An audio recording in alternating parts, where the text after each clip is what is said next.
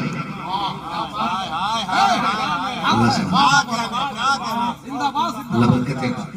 مسجد میں بندے سے مانگنے کی اجازت نہیں ہے. جو مانگنا ہے خدا سے مانگ، جو مانگنا ہے خدا سے مانگنا. کبھی کبھی تو دکھ تکلیف ہوتی ہے، کبھی کبھی گھبراہٹ ہونے لگتی ہے. مسجد میں جاتے جاتے بھی ڈر لگتا ہے. مسجد میں نماز پڑھنے جاؤ، ہماری قوم کو دیکھو مسجد میں ہاتھ چومنا شروع کر دیتی ہے. وہ بھائی یہ خدا کا گھر ہے، اس کے بارے میں کیا سمجھتے ہو؟ یہاں ہاتھ چومنے کی ضرورت کیا ہے؟ اس جگہ کو مسجد کہا جاتا ہے. ایک حصہ میں کھڑے ہو گئے، محمود آیا، نہ کوئی بندہ رہا نہ کوئی بندہ رہا. سبحان اللہ سبحان اللہ.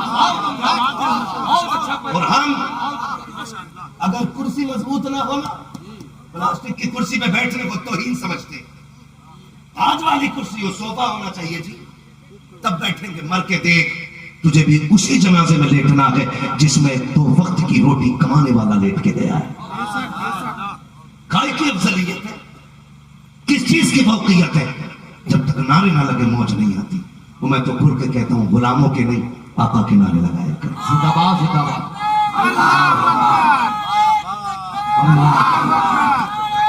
یا رسول اللہ، یا رسول اللہ. بھائی آقا کے نعرے لگنے چاہیے. تو کچھ چیز ایسی وہاں سے ہم چوری کر رہے ہیں، یہ نظریے ہمارے. اللہ معاف کرے، سنے بہت غور سے. سرکار بغداد گھر سے جب چلنے لگے تھے، ماں نے کیا کہا؟ عبد القادر میں تمہارے ساتھ نہیں آؤں گی بیٹے. ماں تو ماں ہوتی ہے نا، میں تمہارے ساتھ نہیں آؤں گی. امی پھر کباب نے 80 اشرفیاں چھوڑی تھی، 40 تم لے لو، 40 بھائی کو دے دیتی. بغداد والا یہ بھی تو کہہ سکتا تھا نا، امی میں پردیش جا رہا ہوں، مجھے 50 دے، بھائی کو 30 دے دیں، مجھے گھر رہنا. لیکن خدا کی قسم مصطفیٰ کا شہزادہ ہے بغداد والا. اور میرے نبی کا انصاف وہ ہے نا، بچپنے میں بھی ترکے پستہ کرے، دودھ پیتے کی نسبت پہ لاکھوں سلام ہے. یہ ان کے شہزادے. تو ماں نے کہا بیٹے میں تیرے ساتھ نہیں آنے والی. امی پھر کہا بیٹے یہ پیسے لے جا، پردیس ہے، ضرورت پڑے گی ضرورت پڑے گی. ماں کے کہنے پہ نا آپ نے پیسے لیے، ماں نے سل دیے صدری میں. میں بہت سوچتا ہوں اس بارے میں، اور غور کیجئے گا، بغداد والا وہ ہے جو عالم ارواح میں بھی ولی ہے، ماں کے شکم میں بھی ولی ہے. اور جب پیدا ہوا ہے تو اس شان سے حضور نے آتے ہی سجدہ کیا تھا، بغداد والے نے آتے ہی روزہ رکھا. آیا بھی اس شان سے. یہ تو بچپنا، اور بچپنے کی شان آپ سمجھے. رضائی امی جنہوں نے دودھ پلایا، جوانی کی عمر میں آئی، کہنے لگی